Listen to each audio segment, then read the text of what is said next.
They are attempting to put me in jail and destroy my life because I am helping young men. They don't care about men's mental health. They have no interest at all. Bro, this is, dude. Ay, ay, ay.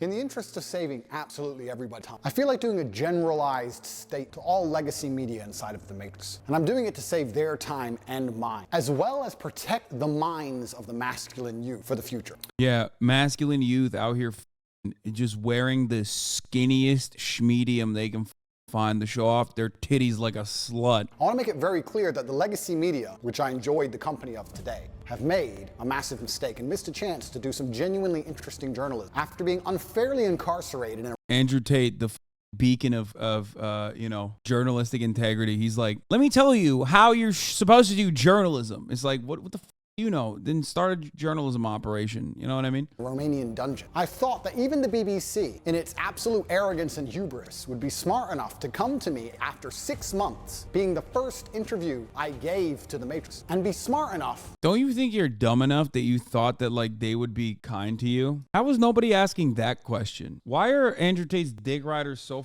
stupid? Like, how is no one going, hey man, why did you do this interview, you idiot? Like, of course they were gonna shit on you. To ask, like, even if you actually did a good job, okay? Even if you actually did a good job, they would have cut it to make it look awful, which you didn't do a good job. You did an awful job. And then they actually kind of saved your ass a little bit by cutting it short. And then you released the full tape, which made you look even worse. Questions people were genuinely interested in.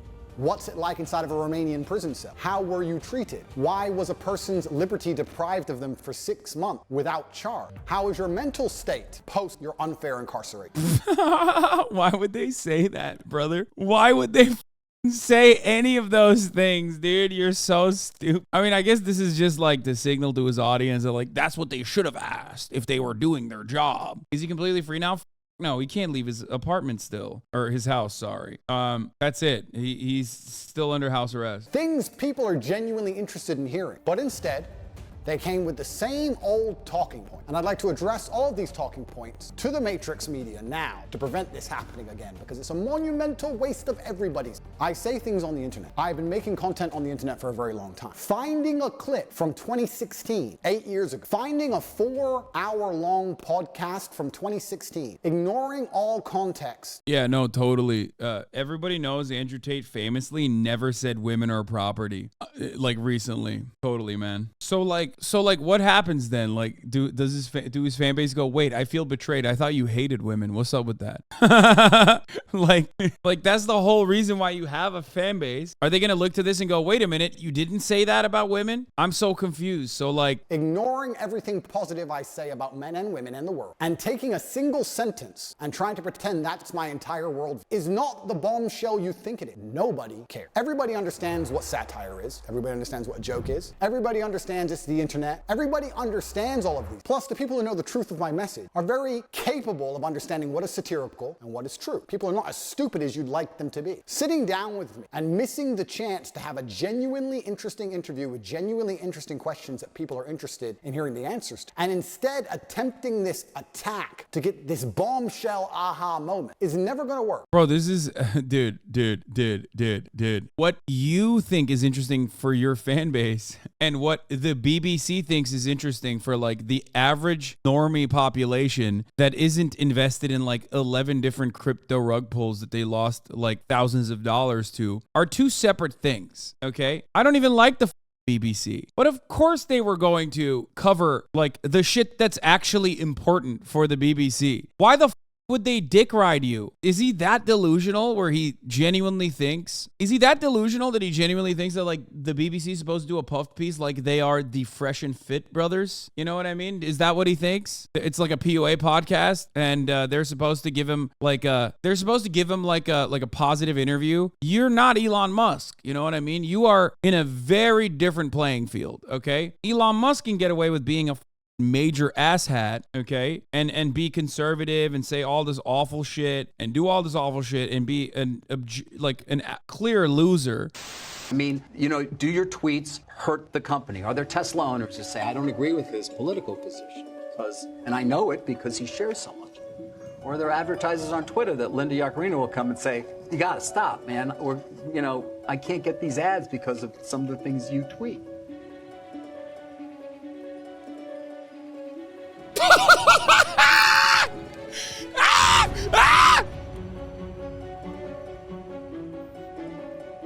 Nani? Wakarimashita! That in his mind, he's like, Nani? What will I do? This interviewer has asked me a question that I don't have an answer for in a cool way. I bet I should just pause here for an insane amount of time so that I can respond in the sexiest fashion possible. I know all of my dick riders are gonna love this one. Get ready for this incredible reference! Get ready for this incredible reference! Good thing I asked ChatGPT what to say in this circumstance. Oh God, I can't actually remember what the ChatGPT told me to say in this situation, but it's okay. I'm gonna come out and say it. I mean, completely destroying Twitter, and yet the BBC will give him a positive interview because he's one of the richest people on the planet. You, on the other hand, are a broke boy. You're broke. So, of course, the BBC's not gonna give you a dick ridey interview. Because one, I'm too smart for all of it. And two, nobody cares. Nobody cares I made a joke 8 years ago because everybody knows I was joking and everybody knows the truth of my message. So you're wasting absolutely everybody's time. Bro, the hair thing, I can't get over it, dude. There's gotta be at least people in his fandom. Some of his stans gotta be like, dude, what is happening with that hair? Why are you doing that? Worse than wasting everybody's time. What you're genuinely doing is damaging the minds of young men. And I think I have a responsibility as one of the most influential men on the planet to protect the minds of young men and all of the men who look up to me. Nobody, no young man below the age of 30 has any interest in what the BBC or the legacy media. They don't care and they don't watch it unless I appear on. So when I sit across from a reporter who says that having a nice car makes you a misogynist, it's disingenuous. And also financial success. Correct. If you went into that interview and you looked at that and your takeaway from that was, wow, Andrew Tate really handled himself wonderful here, then I don't know what to tell you. Andrew Tate's counter to like all of her main points was, nuh-uh, I didn't say that. She did bring receipts. And if she had brought video evidence, he still would have said, nuh-uh, I didn't say that. You are delusional if you think that Andrew Tate's nuh-uh, I didn't write those things on my website was an effective counter. You're out of your mind. She asked him what she was supposed to. She said, here's the proof of what you have said. And he literally just lied the entire time. And he said the women or property thing was from 8 years ago, which is not even true. He's currently saying it was all joke. That's crazy. She literally said to him, deadass, I'm not paraphrasing. This is from your website. I'm reading your quote. And he said, I didn't write that. Brilliant counter, sir. Very effective. That's insane. What are you supposed to do in that situation? The Bugatti and a cigar, but it comes side order of misogyny. How does having a Bugatti and a cigar come inside? Because it's all mixed together in what you teach. I find that to be Like that's a hyper specific clip where she was trying to draw a larger point. The reason why that's not the entire conversation is because he wants to make himself look good, which is why he clipped that small part. In the larger conversation, she's trying to say, you present yourself as this beacon that people should aspire towards. Like young men should be like you. How does that pair with the misogynistic sentiment that you disseminate on a daily basis? That's what she's saying, okay? I've said similar things to Andrew Tate as well. extremely dangerous. He was getting owned so hard in the longer video that we watched that his female lawyer had to step in like 8 times. And he had to turn to her and be like, no, I'm dealing with this well.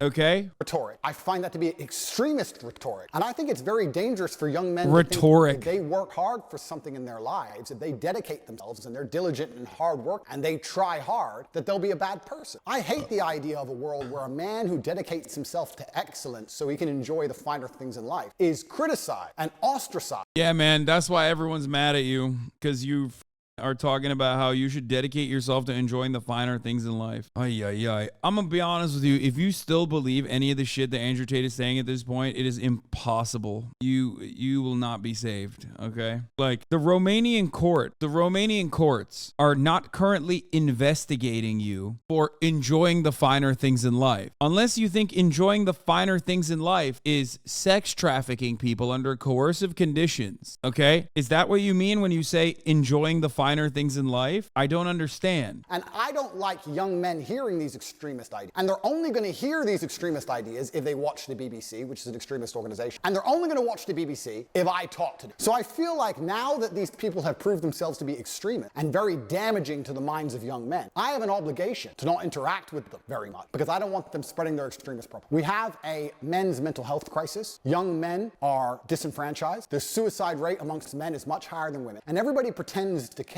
But when I come along and say, yeah, bro, I wonder how many people Andrew Tate actually led to inevitably committing suicide when they realized that they were dumping a load of money into his bullshit schemes and channeling his rhetoric while not being like a professional kickboxer with a Bugatti who was able to sex traffic women to like make some level of finances work, caused them to literally move away from their friends and family slowly but surely until that isolation sinked in and they realized that they are not only a loser and desperately alone, but they're also completely toxic to women. Nobody wants to be with them. And now they're broke losers on top of that too, because they used all of the remaining money that they had on some dumbass Andrew Tate multi-level marketing scheme. Okay. Now it's probably not like a huge amount, but sure there's some people out there. I am a man. I've been a man. I know how it feels to be a sad man and a happy man. And I found happiness through masculine achievement and strength, through working hard in the gym, through dedicating myself, through building a life worth living, through taking care of the people who I love, both male and female, through becoming financially successful, through sticking up for myself, through having opinions, through being a man of honor and courage. When I do these things, I'm ostracized and they're attempting to destroy my life. This goes beyond a few media. They are attempting to put me in jail and destroy my life because I am helping young men. They don't care about men's mental health. They have no interest at all. Yeah, Andrew Tate cares about men's mental health. That's funny. I mean, his extent of like caring about men's mental health is basically saying depression isn't real. You're a pussy if you kill yourself. In fact, the ideas they purport, like I've just explained, are genuine. This entire 13-minute video is him just basically crying, I'm not owned. I'm not owned. Please do not put it in the newspaper that I was owned. Don't do it. Don't say it. Don't say that I'm stupid for having an interview with the BBC because I realized that my relevancy is waning because I've been banned from all platforms and I cannot leave my house. Please do not put it in the newspaper that I look like a clown.